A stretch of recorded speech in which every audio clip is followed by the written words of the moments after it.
Welcome to the Left of Str8 Show, where we talk entertainment, music, books, foodies, and more each week with special guest interviews of interest to the LGBTQ community and our straight allies. Direct from the entertainment capital of Northeast Ohio. Your host, Scott Fullerton, chats with some of your favorite entertainers, celebrities, newsmakers, and behind-the-scenes people across the country and around the world who make it all happen. So sit back, grab your favorite beverage, and let's start talking.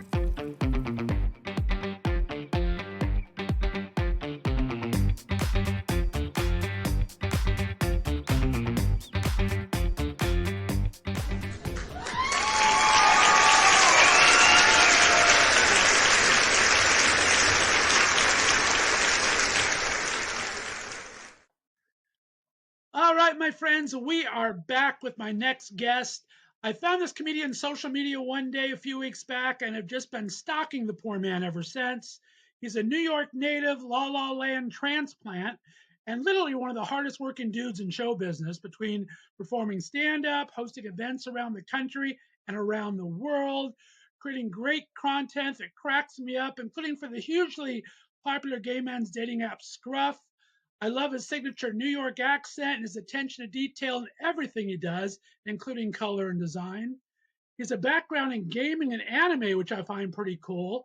And I'm really looking forward to get to learn a little more about him and share this with you guys. So let's welcome to the show for the very first time, Mr. Steven Zakari. Steven, how you doing, boss? Oh my God, I'm doing so good. My nipples are fully erect from all those nice things you just said. There you go. Little tweak and you're good to go for the interview. I'm liking it. You know what I'm screaming? That was very kind of you.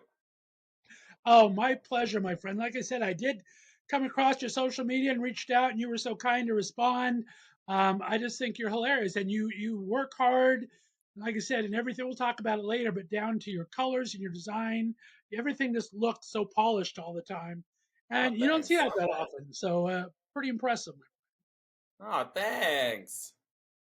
Let's start with a little background since it's your first time on the show. Tell me a little bit about yourself, where you grew up in New York, and what got you excited about getting in the entertainment business? Man, oh man, okay. So, all right. So yeah, I grew up in New York. I actually grew up, our family we lived in this tiny apartment with 2 bedrooms. It was me, my brother, my sister, my mom. We're very poor. And I mean, I lived there up until I was 18, and then I moved myself to Tokyo. I had a crazy cuckoo. I did a lot of things, but okay. So while I was in New York, like in the beginning, I didn't really jump into comedy yet because I was still very much in my shell. I was in the closet. I didn't really, but there was one thing that made me happy, and that was a singer named Boa. She's a K-pop singer, but she okay, this is gonna turn into a Boa podcast. She's the reason why K-pop's so big. She's huge. She's like the queen of it all. She started it all. She's the first Korean singer to like speak Japanese and Chinese and like record in them and like write lyrics in them. And she was my age, like she's my age, around the same age as me. And I was in love with her, and I thought I wanted to be her. I thought I wanted to marry her. That's not true at all. And then come to 18 years old, Boa is having, and she's #1 in all these countries in all of Asia, and she's having an English debut in 2008, and she was going to be on TRL, and they were like, who's Boa's biggest American fan? And this asshole wins. Nice. I win, and I ugly cry on TRL. She performs, and then it inspired me. And I just worked a bunch of jobs and got myself over to Tokyo, and I enrolled in school over there. So, that's amazing. Oh my goodness. Yeah. Tokyo bound as a little pop star fanboy. I like that. Who knew? Yeah. And then what brought you to La La Land? What brought you over to LA eventually? So I was in Japan for a few years, came back. I was still in the closet. I didn't feel very good about. I didn't want to be back home, not because I didn't love my family, but just like I wasn't very comfortable with myself. I didn't, being away from everything, I felt like I could be more myself, Mm.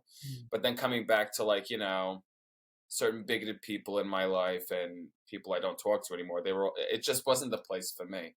And I had this friend in Los Angeles. He was like, why don't you just come stay with me for a week? Just come over. Because we worked together before. We worked on actually an anime convention before. But I was hosting and he was like running the event. But he was like, why don't you just stay with me? You're cool. Just come out, come hang. I was like, all right, fine. I had like fucking $400 to my name, and I Oh my spent it on a round trip ticket.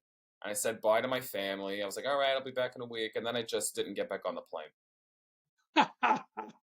Oh man, that's a Yeah. story. That's a story sometimes. I mean, when you know Yeah. it and you see it, you got to do it, right? You know when I'm screaming? And it worked out. I mean, yeah, I couch surfed for a while. It's all good. Bada boom, bada bing. But I'm definitely glad I did it. I'm on like my 9th year now, which is crazy. Well, I saw that reading over some research. I mean, you did kind of were homeless for a while, and you still stuck it out, and you worked your ass off, and did whatever it took to make it happen. That has to teach you a lot. I was homeless for LA for 3 days, and then I went to mommy and Oh, daddy. yeah? So it's like, yeah, I did. I slept. No, I lived in a shed. Yeah, I No, I was slept gonna in say my no. I lived. car I lived in a across shed. from NBC. I went and saw the Jay Leno show being taped because it was free, and so I just parked my car right there around Burbank Studios for like 3 nights every night, and went across the street to the Bob's Big Boy for dinner, and then thought I was going to be doing stuff that didn't end up happening. So Sure. almost for 3 days, but I wussied out. I went back to my Listen, parents. listen. LA's a bitch. It's a bitch because like this city, like no matter where you like your age, that shit doesn't matter. When you get here, it's almost like you're newly born and you have to figure out this city. It's crazy because as a New Yorker, right? Truly, truly, truly, New Yorkers, real New Yorkers, we're blunt, and not because we're trying to be assholes. We're saving time. We're saving like we know, like, you know what I'm screaming. This I town very different, very different. You know what I mean? And it's like no, learning the it's culture here. It's just very different. it can be very fake. I mean, like I said, I've been banished to Northeast Ohio for a while, and I have friends that go visit. I brought a couple people over there, and same thing. I mean, you either love it or hate it there because it's a big adjustment because it's a little fake, Hmm. little bit of I don't know. So I hear that, and New York is a totally different atmosphere than LA. I've been to both and lived in LA. I appreciate growing up there because I was there for my first 29 years.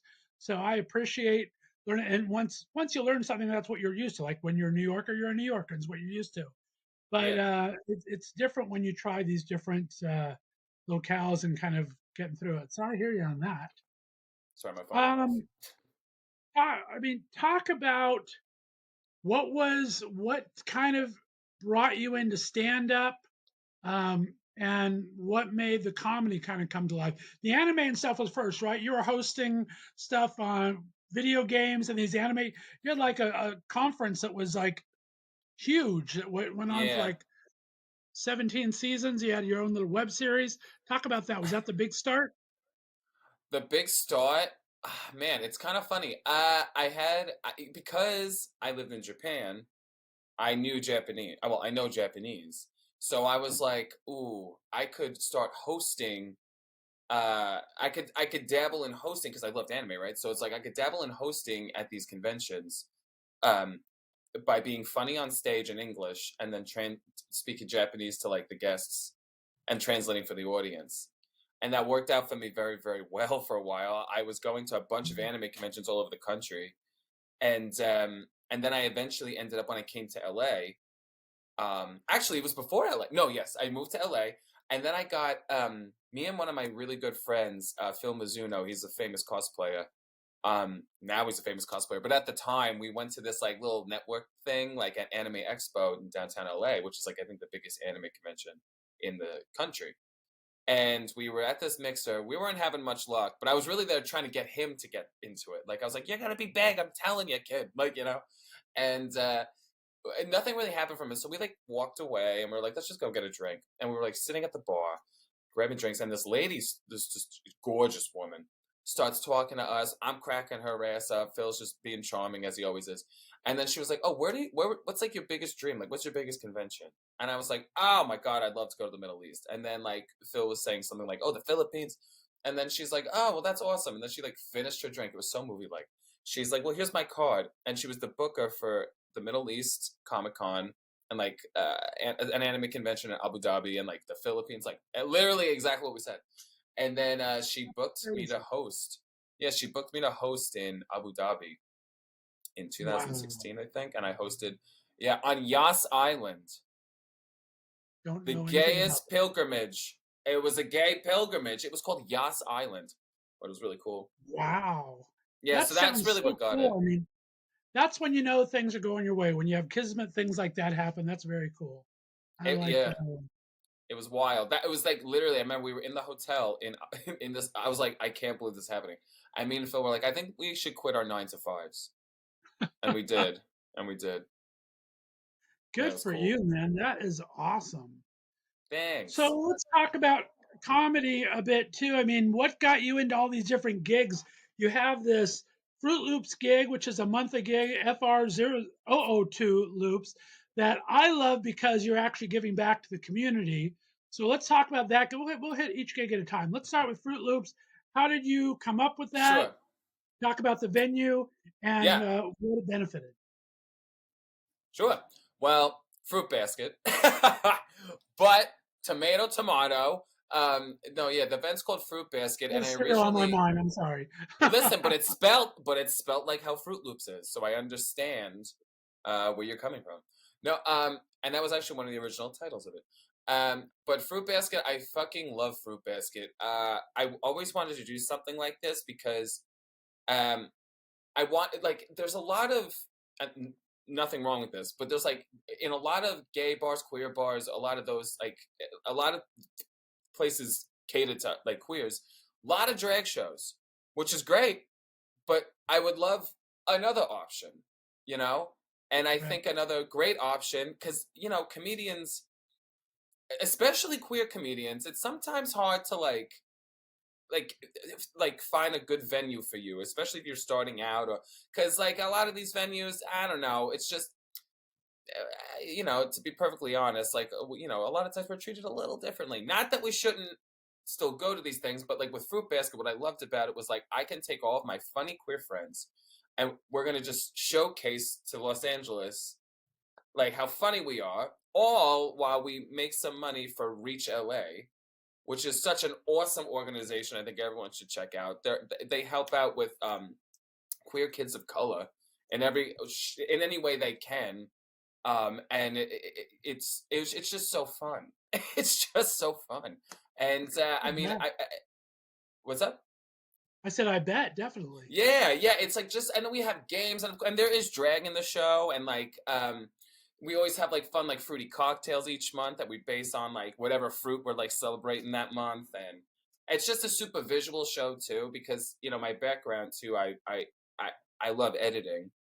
And so, like with this particular show, I was like, "Ooh, I'm gonna make like all these crazy graphics for the screens, and like we're gonna paint like a neon world in this venue here when people walk in, which is exactly what we did, and it looked Do really you cool. stream them then, or is it just for live audiences, or do you also stream them, or how does that work? It's for live audiences. I mean, I would love to stream it one day. I would love to. I would love to. That's definitely an option. I mean, I'll tell you this: I'm definitely looking into doing Fruit Basket in Manhattan this summer, and maybe that could be an Nice. option. I'm currently looking for venues, so if you know of any venues, anyone listening, venues that have a screen on the stage in Manhattan or Brooklyn or Queens, There you go. All right, New York friends, you have a assignment there. I like that. yeah, Yeah, man. and I understand what you say about the comedians. I've had everyone from Margaret Cho on this Ah, show Margaret. to Justin Martindale, who's starting to blow up, but he was hustling every day. And so I love comedians in general, but there is a whole range of LGBT stratosphere compared to what they're letting you do, right? It's kind of a Yeah. little strange, a little strange. Well, But yeah, or it's like I feel like on a lot of comedy shows too, like if you're just doing like a whatever at the Comedy Store, it's like like I'm either doing gay night, like it's like very specific, or it's like, or like it's just so funny. Like a lot of straight comedians, man, not all of them, but like they'll always have like a crack about the gay comic on the like on the roster. You know what I mean? It's so Yeah. annoying. Or like, why are we still doing these jokes? Why are we still doing these jokes? Like, you know what I mean? Give me something. I don't know. Yeah, that's ridiculous. But I can make Um, fun of the straights though. It's their time. So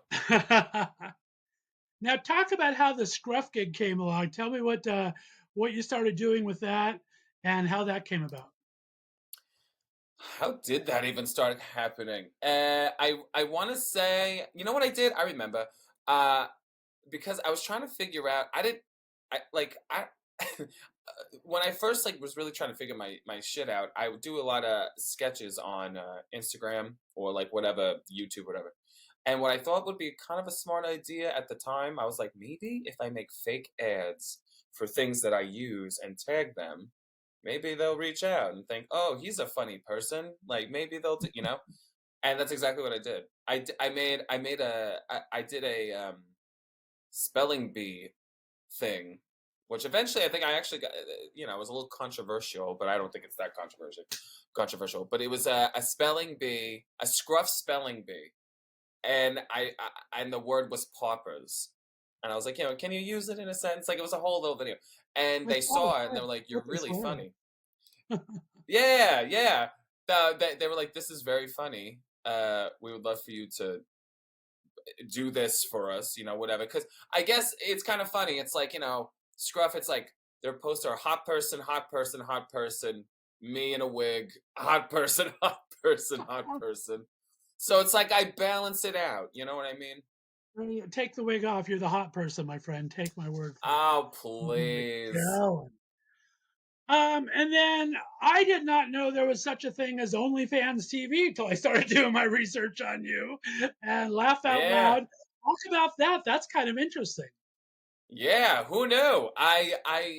That's also funny too. I thought it was a big joke on me. I got a phone call in like November, and it was this casting director, and she was like, "Oh, we're doing this comedy thing. We're shooting a comedy special for OnlyFans." And I was like, "Okay." And they were like, "Oh, we think you'd be perfect. We've seen your stuff. We've been to your show. Yada yada yada." Telling me all these things, like buttering me up, and I'm like, I thought it was complete bullshit. I'm like, this is stupid. And it turns out it was very real. And one of my wonderful comedian friends in Chicago, Jackie Lynn, Dr. Jackie Lynn, she submitted me to the casting agent that was looking for people for their LA episode. And yeah, it was all real. Apparently, OnlyFans is going to be like, quote unquote, the next Comedy Central. Really? And so what they're doing is they're filming all of these shows. It's called LMAOF, and it's basically going to be the new Comedy Central Presents, if that makes That's sense. wild. Yeah. I So would have that was never like thought. pretty wild. Who knew? Who knew? I was like, Exactly. listen, porn money can listen, eventually you'll be able to make your own like production company, network. I love it. Anymore. I mean, this is my sixth season of the show. I did 5 seasons, audio only because I have the face for radio. But this video thing, you can do a lot with it if you're ambitious enough. I'm finding it very hard and challenging, but if you know what you're doing and young enough and jump in on it, it's very lucrative. And everyone's making their own stuff on a little iPhone. It's crazy. It's true. I mean, I'm trying. Actually, it's funny. My podcast is coming back to the internet. I had one a year ago, and it's coming right back. But I'm like trying to incorporate video, and it's crazy though. It's like it's a Is that the lot. Sorry I Missed Your Call one? Because I love the jingle for Yeah, that. Oh, the yeah. intro jingle is awesome. I love that. Thank you, thank you. I'm a songwriter now. I can now credit myself as a lyricist. Nice. I like Yeah, it. I love that theme song. But literally, I was like, I got to bring this podcast back. That theme song's too good. Oh, definitely. not use. Yeah, and just the concept was funny. I mean, I think originally the concept was calls from your mom, but you can make up so many calls from so many different people now. I think it'd be Yeah. hilarious. Yeah, I mean Mhm. that was probably the best part of the podcast. I feel like all the reviews would say like, they love the podcast, but their favorite segment was with my mom because I'd call her and she'd give out like lessons, like life advice. So in the Right. next season, a little BTS. This season, you're going to be able to call and leave my mother a voicemail, and she'll directly give you advice, That's motherly advice. awesome. Yeah, Oh, I love that. That's great. yeah, man. Who are your biggest comedic influences early on or now, or who really influences you in comedy? My God, B. Arthur, 100,000%. I mean, since I'm a kid, I would watch B. Arthur and be like, just the way in Golden Girls, like the way she would just like look to camera at the audience when like something would go, like just everything, her mannerisms, so fucking funny. Joan Rivers, Jesus Christ, huge inspiration. I love Joan Rivers. Judy Gold, love Judy Gold, love Judy Gold. I hope so badly. I'm like, I really hope this summer I get to meet her because we're going to be performing in P Town at the same time. So I'm like, I have to see this woman. Nice. Yeah, I'm That really, would be really hoping. fantastic. Yeah, I love her so much. If you don't know her, you gotta check her out. She got a great comedy album called Judith's Roommate Had a Baby, and everyone should listen to it. Just saying. Amazing comedian, and agree. Those are some great influences. I would have loved to know Joan Rivers, to see her in person. I've been very lucky. Tony Tripoli's been on my show quite a few times. He was a big writer for her and did Wow. a lot of. So yeah, so I'm 1 degree of separation from Joan, and of course Margaret Cho and her were very good friends. And Margaret talked about a painting that Joan had given her on the show when she was on one time. That's so I've been awesome. adjacent, but I have not never got to see her live in person. That would have been amazing. But she Yeah, is man, that's just so awesome though. Like just like the cool stories you hear, like, so awesome. I wish I had one with her. it's very cool. I mean, one of Tony's prized possessions, Melissa Rivers, gave him one of Joan's famous cue card or little index cards. She kept those Really? huge index cards. Yeah. When she passed away, Melissa gave Oh my Tony God. a couple of her index cards because Tony had written so much for her, and he was a producer Wow. on the show What You're Wearing show, whatever that was. Yeah. So yeah, very cool. Dude, that's awesome. I like stuff like Aw. that. Yeah. Now, how do you develop your comedy routines, and what topics do you like to cover? Is there anything that's off limits to you? Um, Only things that are off limits are when a show tells me they're off limits. But for the most part, I think and this took me a while to figure out, but I just feel like comedians in general are always trying to hone in, right? And I feel like lately that like the thing I'm doing is I'm just basing every single thing I talk about. It's like based on my life. It's just storytelling essentially on stage at this point. Like it's definitely written as stand up, but like I'm just talking about my life with my family, with my sex life, definitely my sex life because it's just Google content. So we'll back Uh-oh, off. look out. Yeah, Have you had anything ever unexpected happen during a live show or anything that kind of threw sure, you or just made it fun or just added to the experience? Either way. sure. A couple of years ago, this was I think before the pandemic. I was it was a really good audience, and I said something to the effect of like no matter who you are, like gay, straight, whatever the fuck, like we all have one thing in common, like Rita Ora needs to just take a nap. And I said good night. And then this woman got up and she threw her beer bottle right at me. Like, and it was filled with beer. She threw it right at me. And I ducked and it missed me, but it like hit the fucking back of the stage. It was like crazy.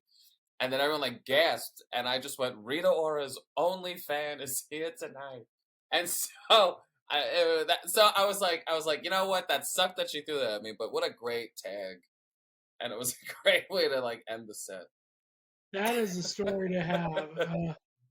You see, every once in a uh, while, you see those kind of clips on YouTube, but you don't think they're actually going to happen. oh That's yeah, wild. sure. Yeah. Had a sandwich thrown at me one time. A That was fun. sandwich? Had a Oh my sandwich. Yep. god. Yep. I think that's one of Chappelle's best bits is the banana thrown at him one time. So you can make some comedy gold out of those things. You know what I'm screaming? There you go. What is we talked a little bit about the difference between New York and LA. What's the audience different stand-up wise? Do you have to adjust your Mm. jokes to that, or how does that work? Interesting, interesting, interesting. Well, okay. I'm not trying to rip LA apart. I love Los Angeles, okay? I love it here. But there is something to say about how in Los Angeles when you do a show, I feel like the focus is getting the people there. In New York, they're already there, but make them Hmm. laugh. And I think there's like a difference. And then I like and that also like just performer wise, I've noticed, and this isn't every comic, but I have noticed that in LA, a lot of stand-up comics, they're really doing these shows for viral moments that they could post. When in New York, it really seems to me that a lot of every comedy show I've done, every comedian I know over there, they're doing it for the art of the comedy. And like there's something I really I miss that. I miss that. You know what I mean? And the audience is Yes, there, like they sure. want to True laugh. Like they're comedy. there to laugh. They're like, yeah, we're gonna walk into this comedy show. We're gonna, you know what I mean? Like, and I don't know if it's because like the city itself is just so like saturated with like like that kind of culture, you know? Right. But because like in LA, what is there like two real comedy clubs? Yeah. Like, you know? The I mean, there's Improv and other Comedy ones, but Store is the big ones, and then everything else is whatever yeah. happens. Yeah, I mean, you have the Laugh Factory and stuff too, but it's like also like, in this particular city, it's like it's not a very walkable city. And like in New York, you can walk right into the Gotham Comedy Club or Broadway Comedy Club, and it's like you're gonna see it anyway.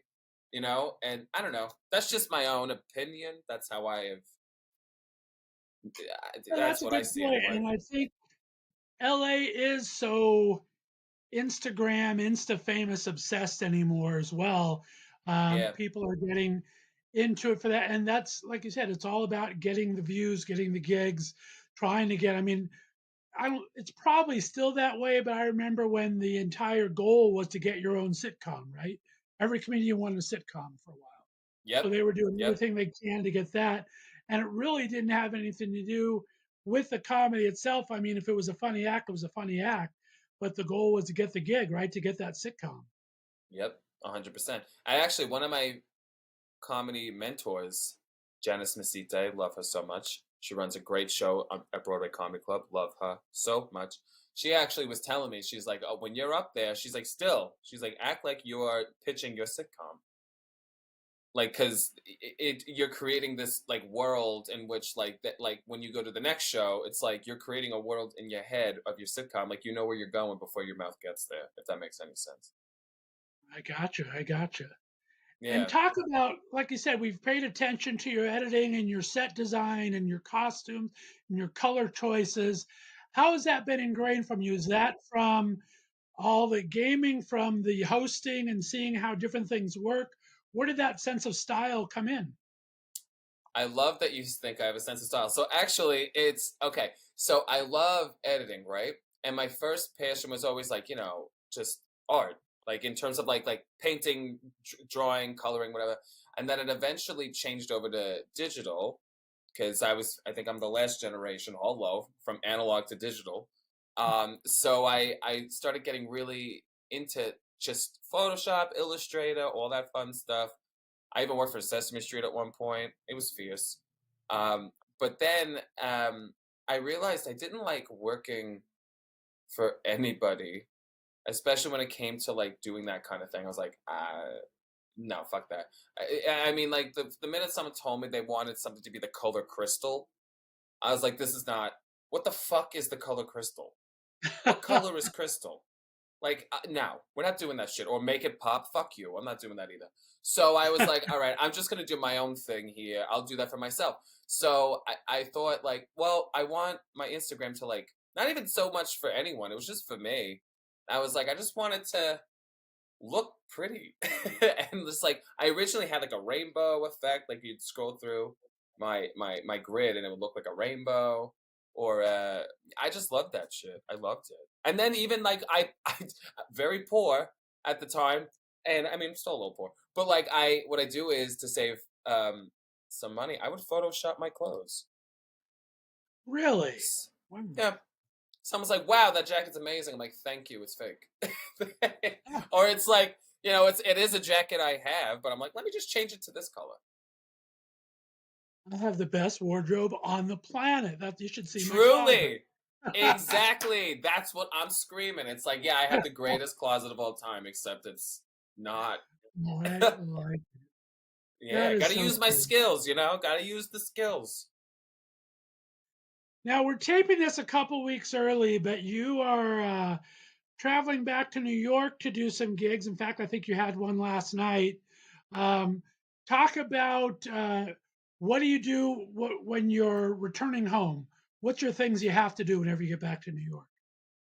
Eat pizza immediately, eat Chinese food immediately, get soup dumplings. Definitely soup dumplings. Oh my God. There's so much good food there. It's all about the eating for me. It's all about the eating. And then Mhm. it's just so good. And then I love one of my favorite things to do, and I love to because you don't even get in trouble for it because it's legal now. But I love taking a nice long walk in Central Park and smoking a fat joint. Nice. It's my favorite I things to like do. that. Yeah, I have been in a my park jazz one time cabbage, if you only in my will. entire life, and I'm quite a bit older than you, so I'm jealous. It sounds like there's a couple stories there down the line. You wait, you've only been to Central Park one time? I've said I've only done something in a park one time. I've Ah, been lived in Massachusetts, in southern Massachusetts, in Springfield, Mass, right over the border from Connecticut. So we would try to go to New York at least once a month because it's only about 3.5 hour drive or so. So I would sure. try to explore the city that way, and still nowhere near native enough to get myself around that well. Excuse me. In fact, I have a great sense of direction, and the only time I've ever really gotten lost is going through New York because I think I was in like East 67th, and I felt Sure. like and I went through the park, and I felt like I was going in this like half moon, and the next thing I know, I came back on like East 69th, 2 blocks on the same side. It was very weird. I don't know how it Yeah, happened. no, okay, if you got lost in Central Park, that happens all the time. That happens all the time. I mean, I lived there for half my life, right? I didn't realize I did not know there was a zoo in Central Park. Oh my gosh. I bumped into it. I'm like, has this been here the whole time? Like, and there's a castle in Central Park. I'm like, what the fuck? This has all been here? You know? It's huge. I get lost in there all the time. That's hilarious. Yeah, sure. Well, we got to start wrapping things up. Let everyone know. Do you have any upcoming gigs that you can talk about right now? And then be sure to let Yeah. everyone know your website and your social. Sure. I mean, I'm definitely okay. So I definitely have a show every Wednesday in Manhattan at the Broadway Comedy Club at 7:30, and I also have a weekly show in P Town the entire summer, in at the Red Room. I believe it's 8 p.m. every Saturday, and yeah. So those are definitely guaranteed. I'm gonna have a bunch of more show dates, but still working on them. But definitely guaranteed is the Wednesday night in New York City, and then the Very- Saturday and Sunday in P Town. When are you going to be in P Town? From when to when? Beginning of June to like end of August, and then like I'm going for my very first time this summer. I've always said I'm going to ah go. I have never been. Um, I just did an interview this past week with yeah. a writer director that filmed a movie, and he lives in Provincetown, so he's kind of. Oh my God, when are you going, I'm not sure yet. We're going to plan it out, but it'll be sometime this summer. So we'll see what happens. As you bitch? can You see, I'm a bet. little bit of the bear variety, so may come for Bear Week, give or take a week. We'll see what happens in Sure, August. you better let me know. You better let me know. I swear to Oh, God heck to you. yeah. We will have I at least a swear. cocktail or two. And Yes. then Oh, the P next Town's time the we're in you're best. back, if we ever get together in LA, I used to take the show pre pandemic to Palm Springs for a month of shows every summer. And I'm going to try to start getting back to that this summer. We'll see how that works out. Yeah. Wait, do you do like live? You're doing like live recordings, or you do like? I do live shows in Palm Springs. I did it for 3 years in a row Where at a gay resort, a gay clothing optional resort in Palm Springs. And they put up myself and all my guests for an entire month. It was amazing. That is so awesome. Yeah, please do that Cool. again. I will do that. And if you're in Yeah. LA, we will look up down there for sure. Yeah. Oh my God, I'm excited for P-Town though. You better keep me posted on P-Town. I'm looking forward to it. We will spend at least some party time there. That's for sure. Yeah, Have a sure. or three. And give over your social media again in case I didn't hear it. Oh yeah. So my socials, everything is at Hey Steven Zakari. And StevenZakari.com. My show dates are there, and it's also in my link and bio thingy on my Instagram. You know, the whole thing. I need to get better at social media. I'm not that good at it. Well, like I said, the things that I saw during my deep dive for the research was absolutely fun and exciting. So I encourage all the Thanks. listeners to go check out Steven Zakari because they said there's some fun things out there. So well done on you, my friend. Thanks. Thank you. Well done on you. Well, thanks This for being on show the is Left of awesome. Str8 Show. We're going to play 5 questions with Steven, so we'll probably air that next week. So be sure to look for that. And Steven, thanks for being on the Left of Str8 Show. We'll have to have you back many times, and I am looking forward to P-Town, my friend. Cannot wait, darling. Cannot wait. All right, stay on the line, guys. You're listening to the Left of Str8 Show right here on the Left of Str8 Radio Network.